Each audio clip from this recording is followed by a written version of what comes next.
Hey guys, Bike here, and I'm back again with another Last Epoch build guide video. This one's going to be for the Void Knight again, and this one we're calling Voidstorm. That's just a name somebody in chat called it. I was just calling it dot hammers because that's me, you know. That's what it does. It's dot hammers. This is literally just a damage over time on hammers for the Void Knight. We're going to be utilizing Disintegrating Aura, Doom, and excuse me, Time Rod. And what this allows us to do is just be able to coat the enemies in all this void goop and just watch them melt while we run around and do whatever we want. I will say there was an 11th hour change to this build. I was recording some B-roll for the build using the original way I used to do this, and then I started tinkering. All right, I started tinkering and I'm like, I like this better. The synergies are better, so it's not as tested as the previous version, but the variations are so similar. I'm just going to include both in the video. I'm only going to include one planner, and I'll show you guys in the video what changes need to be done for both versions. But anyway, let's go ahead and jump into it. Oh, before we get there, always like to say this. There's timestamps in the description down below, along with a build planner. If that's all you're here for, I appreciate the love. I appreciate the support. If you could leave a like, consider subscribing. I'm a Sentinel guy. Hey, and I would appreciate it. We're working on another Paladin build, kind of like a cousin to this, like the Paladin dot version. We're calling that one Smite and Ignite. Expect a build guide on that one in a week or so. Anyway, let's jump into the game and we'll go over it. All right, well, I got a new location that I'm at right now because there's a few things I want to demonstrate for you. But first, gameplay. So what I'm going to be showing you first is the original OG Voidstorm build. This one, very similar, almost identical setup, but wait. As you can see in here, we're in corruption 555, you know, nice, 555. And as you're running around, the hammers follow you around. This is a classic spiral orbit setup. And you just go around, you summon some hammers, you walk around, they coat everything. Boom, there you go. This is pretty vanilla, so to speak, when it comes to smite hammered in builds. And I found it to be pretty effective. As you guys can see, there's no crits. We are utilizing a singularity for this build. I personally tried it with crits, and I felt like the build started to lose some of its identity. And here's Rye with our OG build, and we're just taking him to task. It does take some time. I would say this build is not like the best bosser build. It works better against bigger bosses like Rye because, you know, hammers in general just when they're spiraling, sometimes some of those hammers miss and you lose DPS just naturally that way. All right, now for the gameplay of our new build here. Voidstorm Part 2, I guess we can call it. Voidstorm 2.0. So in this one, the synergies, in my opinion, are a lot better. As you can see, we're running around, we're summoning some hammers, we're throwing down a devouring orb, we're hitting them with that abyssal decay or abyssal echoes, and then we just move on. And the hammers don't follow us. That's it. That's the variation change. Now, I changed devouring orb to also stay behind as well, because in the OG one, devouring orb was going with us. Basically, we got rid of the orbits. We're no longer the center of the universe here. We leave that stuff behind, but there's a very specific reason why I feel like this synergizes better with our gear setup and just build identity than when everything would orbit around us. And here we are fighting Rye. I didn't really know what to expect because we couldn't move around with the hammers, but honestly, I think I killed Rye a little bit faster with this current setup. And you know what? I like that a lot. I like that a lot. The build feels better to me, in my opinion, in this current state. All right, let's get on to the gear. But before we do that, I wanted to demonstrate something. So this is probably going to be more in the skill section, but with Disintegrating Aura, it states your hammers gain a disintegrating aura, causing enemies nearby them to take void damage over time. And I never actually tested this until now. Because I would always be like, hit, hit, hit, hit. I mean, you're taking damage anyway. You're getting hit by the hammers.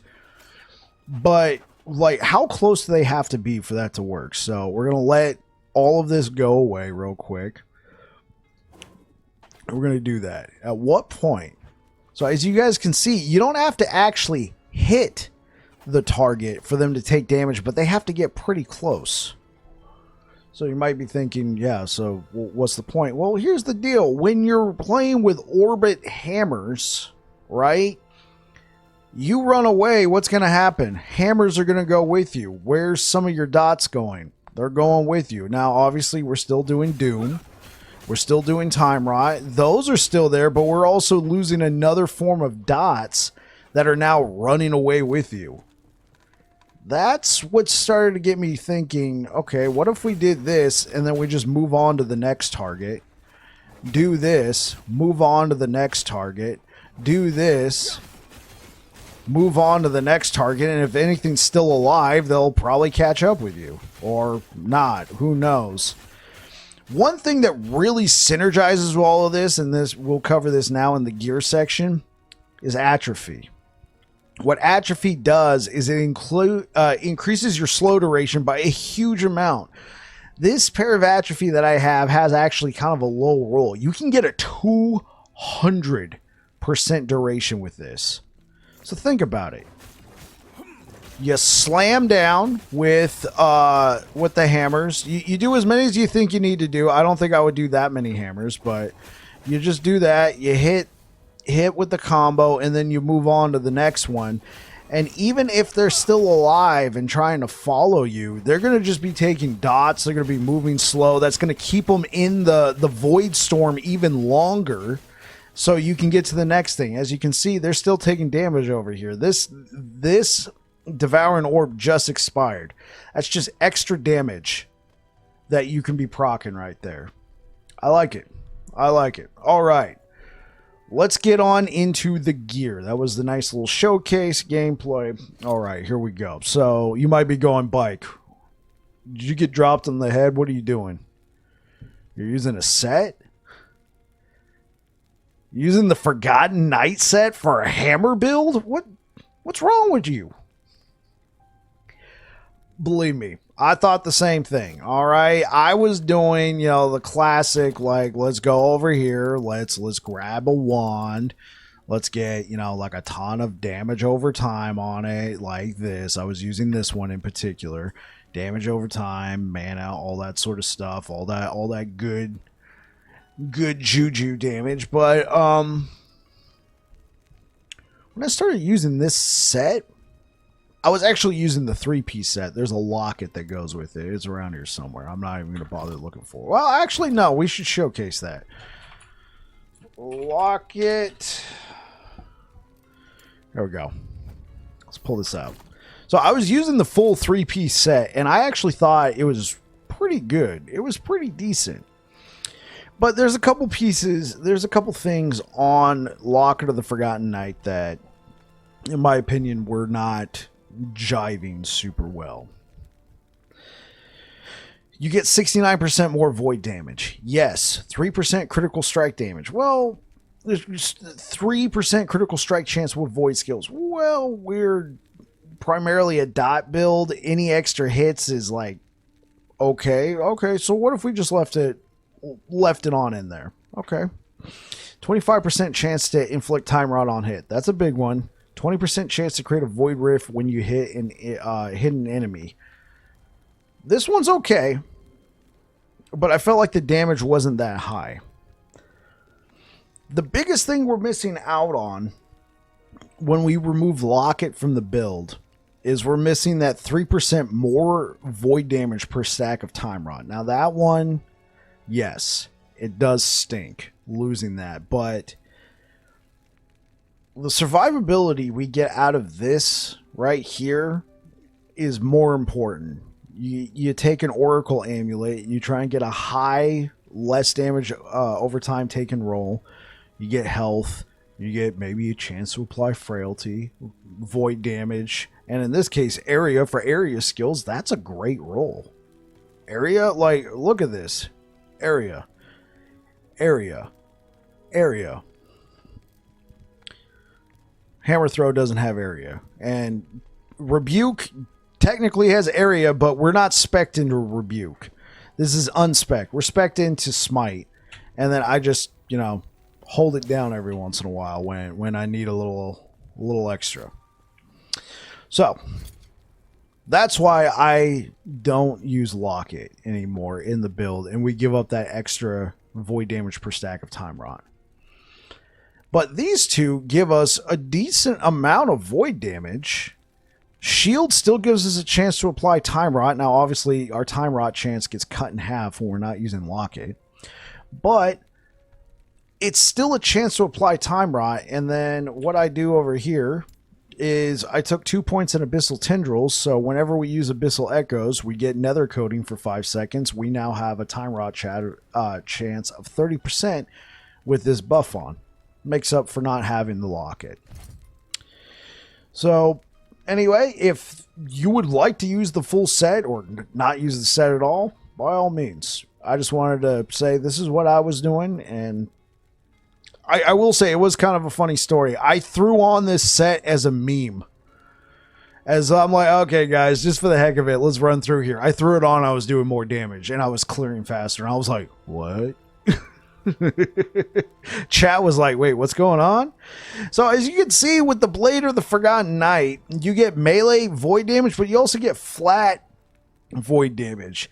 You also get a 15% chance to gain haste on hit, allows us to run around faster, and then a 15% increased attack speed and cast speed. Now, normally with the cast speed, that's not that impressive. You can get a wall and throw on some cast speed, but when it comes to attack speed, this has got to be one of the few items in the game where you can actually get attack speed, just generic attack speed on the weapon itself. Normally, when we're doing like these throwing builds, you can't get extra attack speed other than the base item type where it says, base attack rate. That's the only thing that could affect throwing attack speed. Normally, you can't get throwing attack speed out of a melee weapon like this, or just any weapon in general, unless it's specifically, there's probably a few use cases, maybe like some uniques out there. But this one in particular, it checks so many boxes. That's why I started using Blade of the Forgotten Knight. And then I wanted to pair it with the shield because we get another benefit. 75% void penetration with Time Rot. Stuff melts. All right, let's kind of fly through this. I've been spending so much time talking about this Forgotten Knight set and how I'm not actually an idiot. Well, to be determined. But in this particular case. All right, Siphon of Anguish. I will consider this one a must. This is probably going to be one of your more difficult ones to get or not, depending on how far you push into Monoliths. I happen to have one Siphon of Anguish with 3 LP. I needed to get health, throwing attack speed, and throwing damage. The throwing damage is whatever. We needed the minus throwing mana cost. I got it. I was ecstatic. The only thing I would prefer that the void damage leached his health was 3%. That's the only thing I wish we could have gotten out of this. But other than that, I'm damn near over the moon on this one.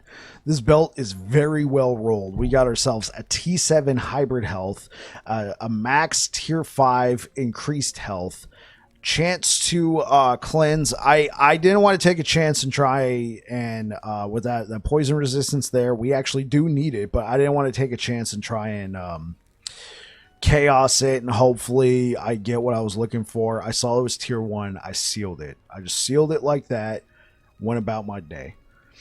Normally on a belt like this, we wouldn't even have the poison resistance. I would have the health, and then I would seal the chance to cleanse ailments on potion use.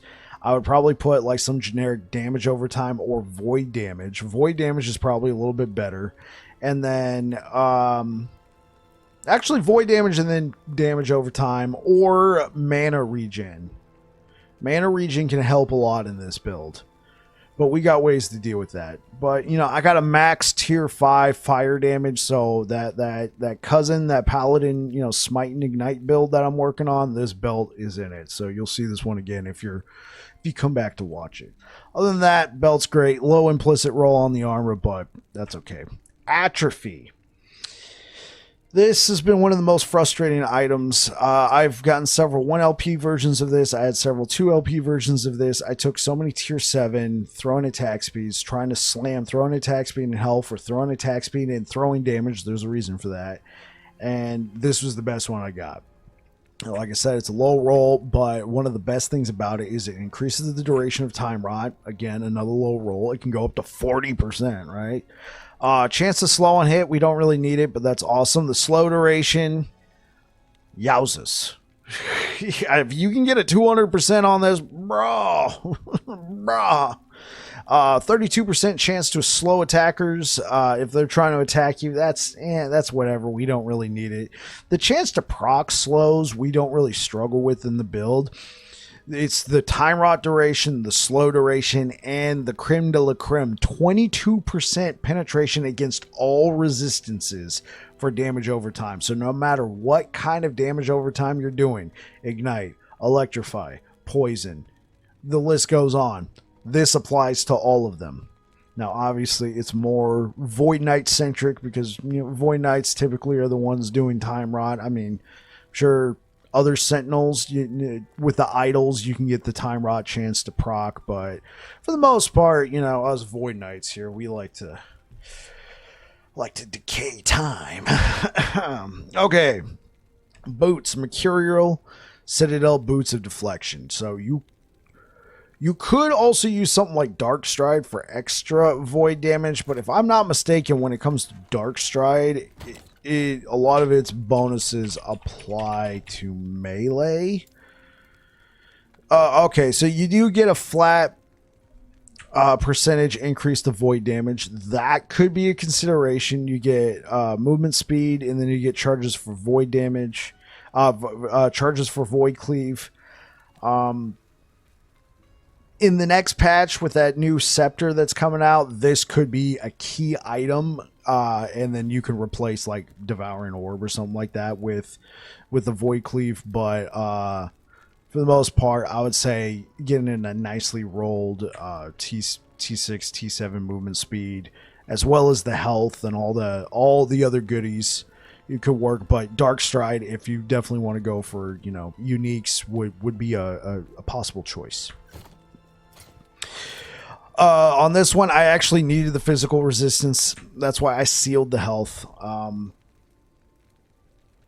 It was unfortunate, but assuming you didn't need physical resistance, excuse me, you would go T6, T7 movement speed, vitality, hybrid health, maybe seal a tier 1, tier 2 resistance if you need it.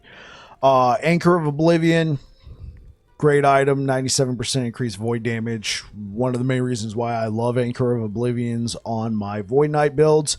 You don't have to worry about endurance. It automatically caps your endurance. If you didn't know, endurance, let's see, can you see it? Yes, you can.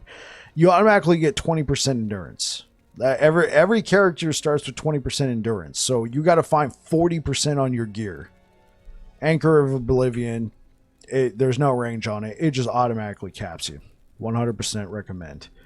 Helmet, the Leonine's helms go really great with the Citadel boots because reduced bonus damage taken from critical strikes. Highly recommend. I would prefer health. I prefer vitality. Vitality strength is not too bad. Strength would kind of boost the mediocre damage of our hammer throw, but of just the actual hammers themselves. But for the most part, you can go strength. You would go vitality, and honestly, I would probably do void damage, spell damage. That would be a good one. You're going to want the exalted increased health, in my opinion. I always like defenses first, and then flat health. Go from there. This one's pretty good. We got a T7 vitality on this one. So we got mana. It's not too bad. Mana is not too bad, but I'd prefer spell damage, void damage, the hybrid affix. Health. In this particular case, normally I would say go for the increased health, the percentage increased health. Go for that being your exalted affix. But because it's vitality and it's Void Knight, go for the T7 Vitality, especially in the next upcoming patch because of Eternal Form getting changed. Vitality is going to be chef's kiss. And then for the Reens, we already covered Siphon of Anguish. This one is just kind of a generic. I needed that extra just -1 throwing mana attack damage, mana cost. So then I went for throwing attack. I needed necrotic health. And for the amulet, we already covered it. All right. That is the gear. Let's move on to the idols. So for this one, you got a couple different choices. All right, so I only have one idol here to shred armor on hit. I figured boosting the damage of the void, especially considering that you can actually pair it with a chance to cast smite with a throwing attack. I figured this would be a better thing where a dot build really pump up those dots, but we also are using smite on this build. I know you don't see it on my bar, but you know, I mean, there it is. I'm not some crazy person for running smite idols with no smite. You could actually maybe, I didn't really test it. I just wanted to boost void damage and I just wanted to have a chance to shred armor. So I threw this on here, but you could opt for all chance to cast smite, chance to shred armor with throwing attacks on all of these. Fill in whatever you're looking for with these. Singularity, that's up to you. I personally didn't want to try and fit crit anywhere onto my gear and give up these affixes. On your Reens, you really need the throwing damage and throwing attack speed. What you could opt for, if you really wanted to make crit work,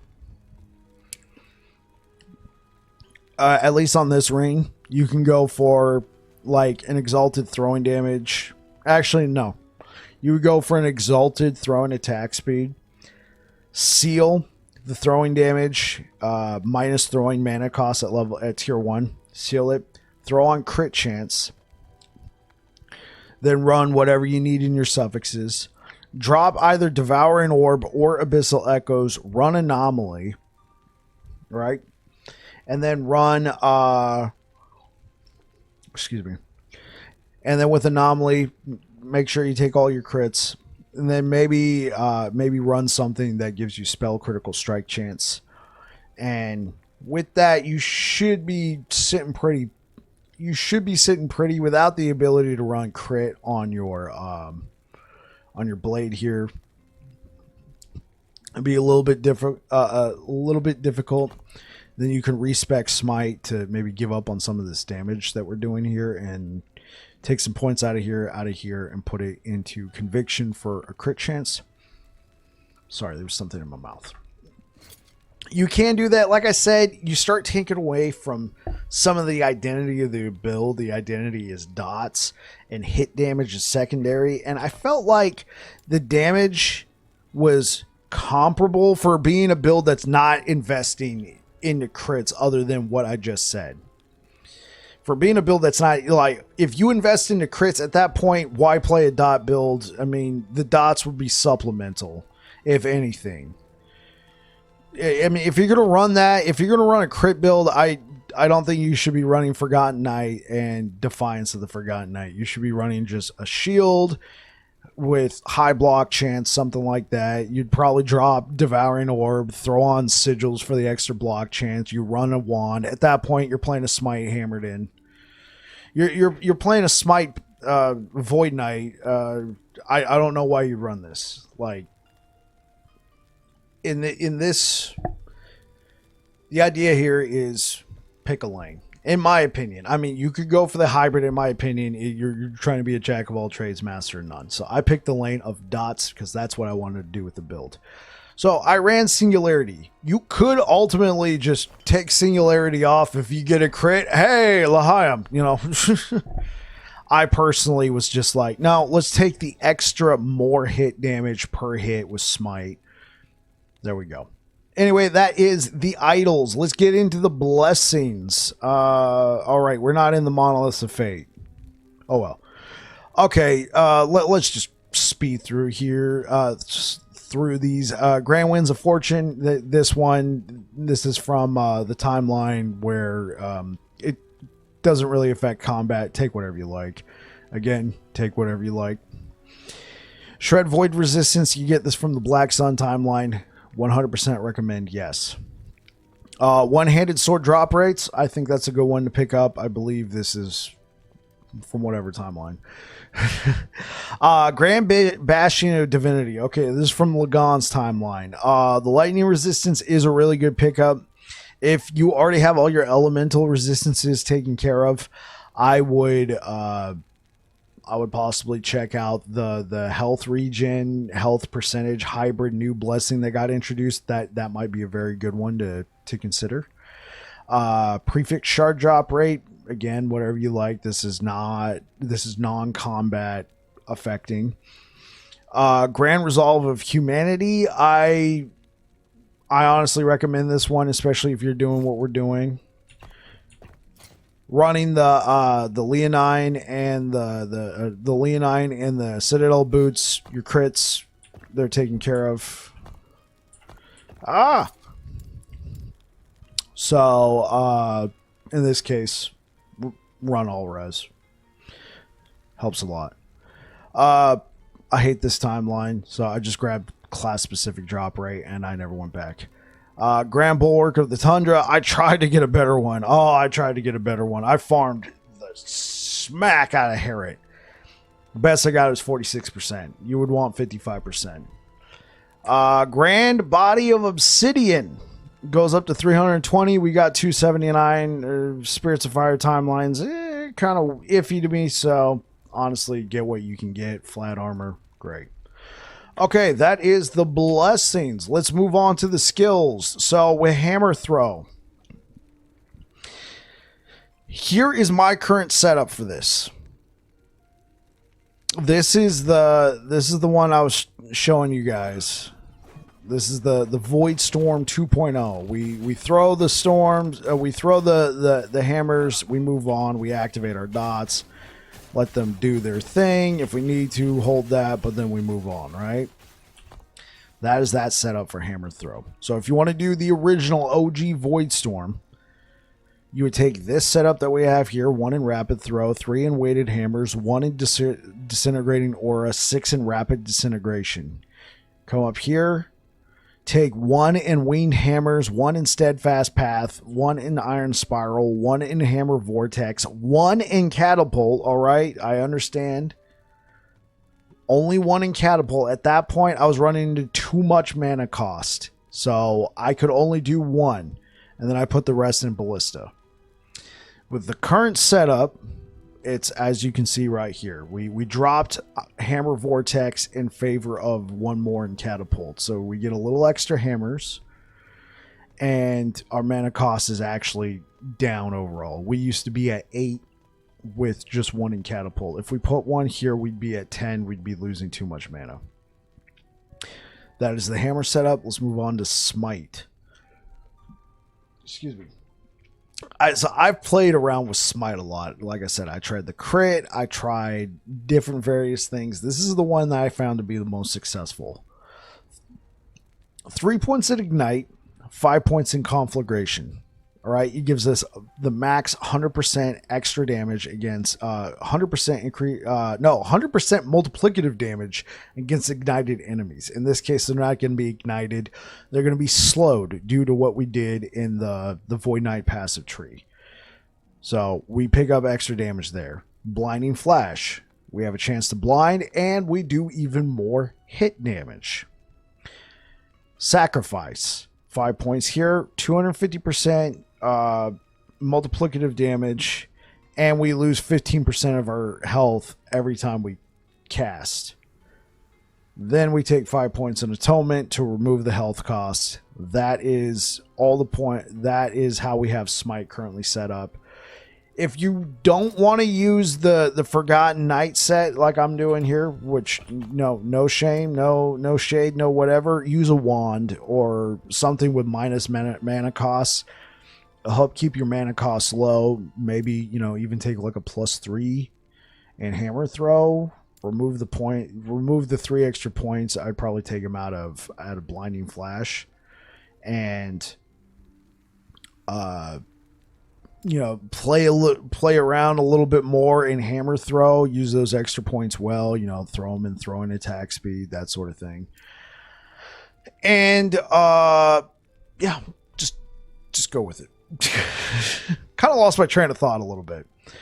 Yeah, so use a wand. Help with your mana cost if you don't want to use the Forgotten Knight set. That way your spell cost for Smite is 0. Moving on to Volatile Reversal. So this one's a little bit different from my regular setup. Instead of doing what I originally did, what I normally almost always do, 1 point, 3 points, 3 points, I went in reverse, took 3 points, 3 points for time rifts. Enemies hit by Volatile Reversals Void Rifts take increased damage over time for 4 seconds, 60%, as opposed to, 30% that you get out of a Harbinger of Dust. You can still do this, especially seeing that we're doing the smites and they come crashing down, but I like the idea of moving up here, throwing our hammers down, they start affecting, activate Abyssal Echoes, do that, and then activate the Volatile Reversal. For 4 seconds, they take extra damage. They're going to be getting hit from the Devouring Orb. They're going to be getting hit from the Abyssal Echoes. I mean, the Devouring Orb just keeps everything going. It keeps applying Time Rot. It's awesome. It's awesome. The way we have Devouring Orb set up, it keeps applying the slow. This just feels so cool to me. Just watching this. I'm going to just stand here and watch you just... Yeah. Okay, so that's the setup right there. All right, we're back. I don't know. I started coughing crazy out of nowhere. So let's just go over Abyssal Echoes. So we take 1 point in Vorpal Reverberation, 4 points in Embrace the Darkness, 2 points in Abyssal Tendrils. What Embrace the Darkness does is it gives us Nether Coating for 5 seconds. We get a damage bonus against blinded enemies and a 20% attack speed bonus. And while this is active, we get a 30% chance to apply Time Rot. Then we put 1 point in Turbulence, increases Abyssal Decay, 1 point in Myopia, which now blinds enemies when we hit them with Abyssal Echoes. We take 1 point in Fragility. So what this is going to do, though, it kind of removes a little bit of the spark out of Abyssal Echoes. So what happens here with Abyssal Echoes, this is kind of its main shtick.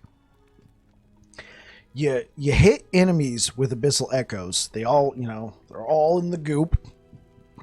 And then you hit them with another attack, and what happens is immediately you do all that damage that Abyssal Echoes would have done over 6 seconds all at once. The damage is still calculated as damage over time, so increases to damage over time would increase it, but it gives you a way of doing all that damage all at once instead of waiting. So we lose that. I'm absolutely fine with that. We're trying to just make it last as long as possible. And so the trade-off is we get a 24% damage increase from all sources.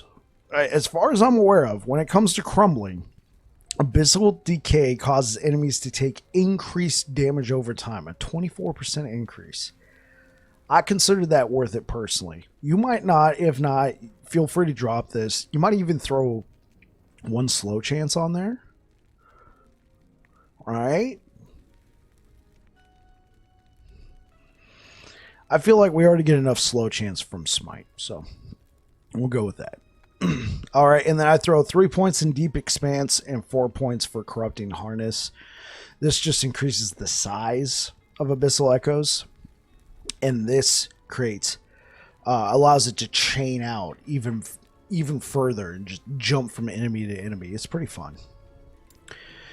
Devouring Orb. So originally, when I was running this, when we were doing the OG, everything's spinning around you, I was doing the classic sort of...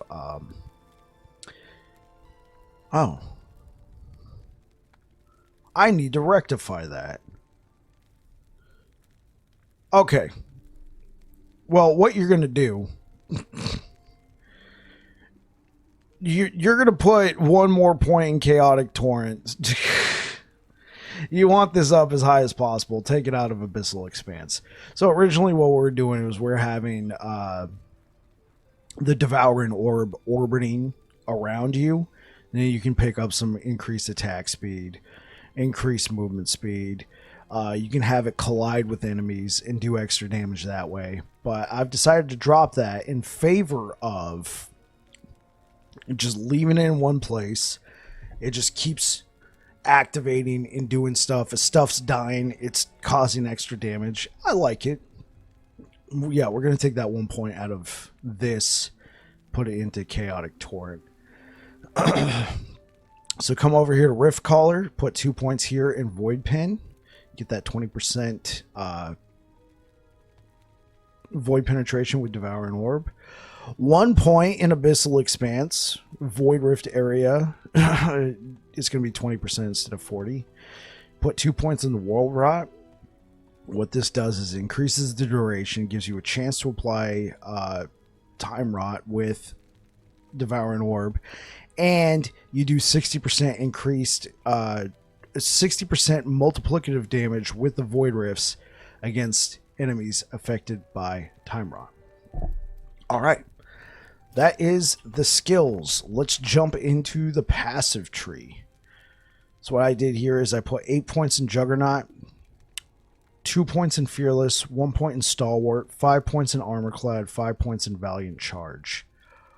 We're currently not using a movement skill. I mean, you could always put like an unspec'd lunge right here.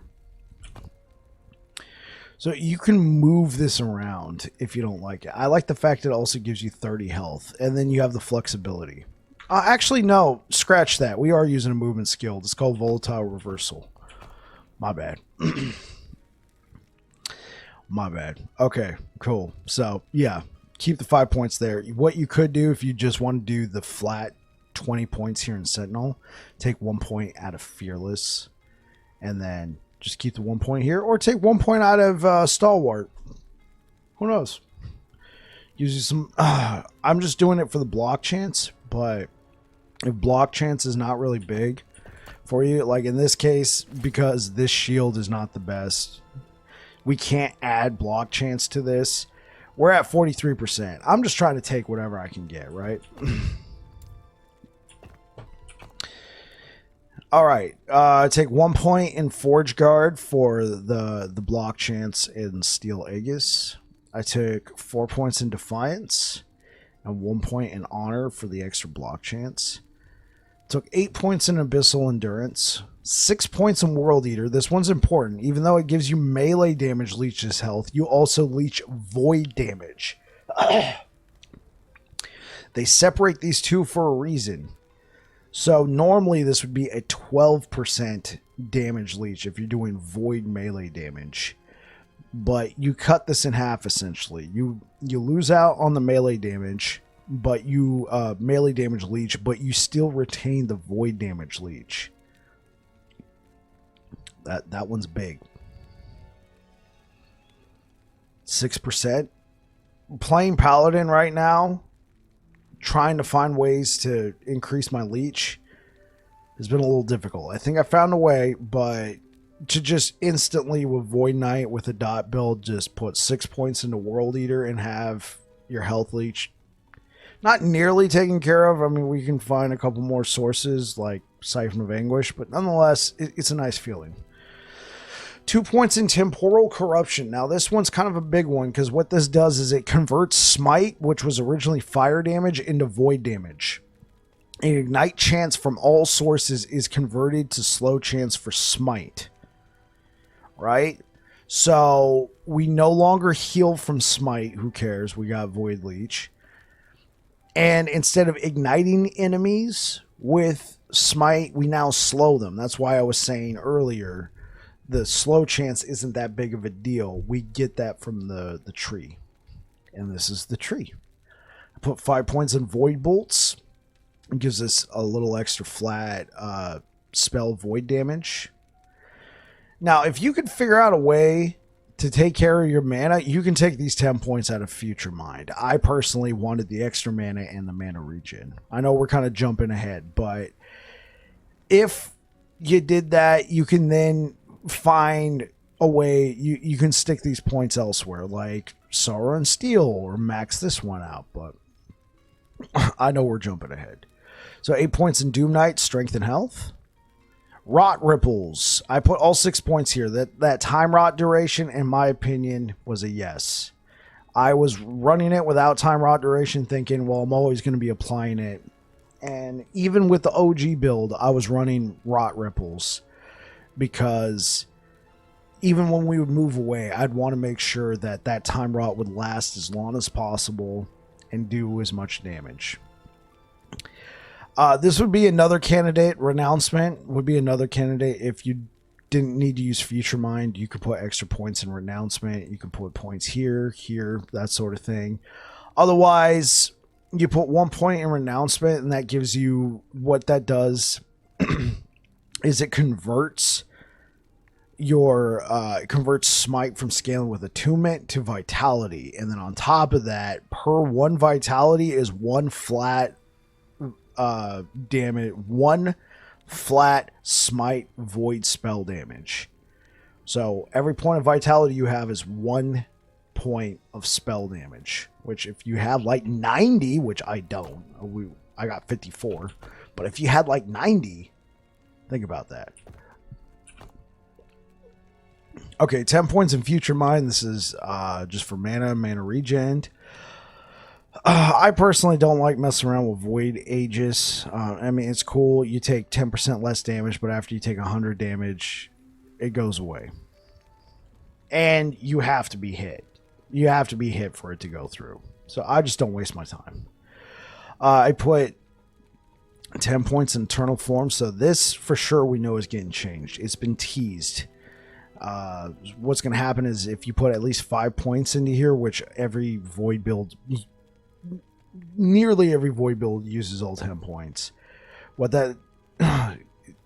that's going to do is turn your Vitality. It's going to allow it to scale just about double. Normally, okay. I'm not explaining myself properly. You put 5 points into Eternal Form in the new patch when it comes out. And what that does is it allows Vitality to give you even more flat health on top of what Vitality already does, along with the increases to percentage health and Vitality. This is going to be a great tab to use, node to use in Void Paladin trees. Not Paladin, Void Knight trees. Pretty sure every Void Knight build uses this anyway. 5 points in Echoing Strikes. 10 points in time. So what this does is it gives us a chance to echo. So when we're casting the hammers, when we're doing all that stuff, we have a chance to echo, and that's cool. 10 points in Time Legion. If we were a melee build, then we would have that melee attack speed.